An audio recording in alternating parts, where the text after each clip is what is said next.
एक दफ़ा का ज़िक्र है कि एक नौजवान था जिसका नाम शेख चली था। वो अपनी बेहद तख़ीलाती सोच और मासूम मगर निराले मिजाज की वजह से मशहूर था। इसकी नैली चमकदार आंखें और मुनफरिद फ़्रांसीसी तर्ज की दाढ़ी हर किसी की तौजह का मरकज़ बन जाती। अगरचा लोग उसे अक्सर एक ख्वाबों में खोया हुआ शख्स समझते, मगर कुछ लोग उसकी कहानी सुनाने की बेमिसाल सलाहियत को पसंद करते थे। एक दिन शेख चली ने एक पुरअसरार ख़जाने के बारे में सुना जो उसके गांव के बाहर खीतों में कहीं दफन था। उसकी तख़ीलाती दुनिया में वो खुद है को पहले ही सुल्तान से भी ज़्यादा अमीर देख चुका था। उसने फ़ैसला किया कि वो हर सूरत इस ख़जाने को ढूंढेगा। एक पुरानी मनहूस सी नक्शा जो उसने एक घूमते फिरने वाले सौदागर से ख़रीदा था और एक छोटा सा बेलचा लेकर वो सफ़र पर निकल पड़ा। रास्ता दुश्वार था। घने जंगल में चलते हुए अचानक एक लोमड़ी उसके सामने आई, जिसने मुअद्दबाना अंदाज में अपनी टोपी को छूकर सलाम किया और पूछा, कहाँ जा रहे हो मोहतरम? शेख चली ने चमकती आंखों के साथ जवाब दिया, मैं एक खजाना तलाश कर रहा हूँ और मैं उसे ज़रूर पाऊंगा।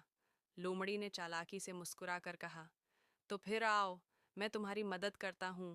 यूं दोनों एक साथ खजाने की तलाश में चल पड़े।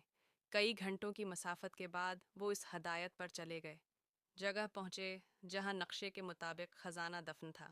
शेख चली ने जोश से ज़मीन खोदनी शुरू की और जल्द ही एक पुरानी संदूक बरामद हुई।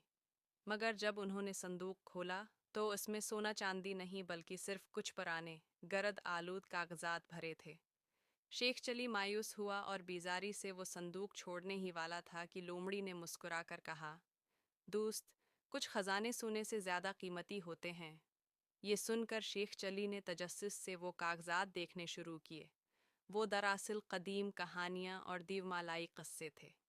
जैसे जैसे वो पढ़ता गया, उसकी हैरानी और खुशी बढ़ती गई।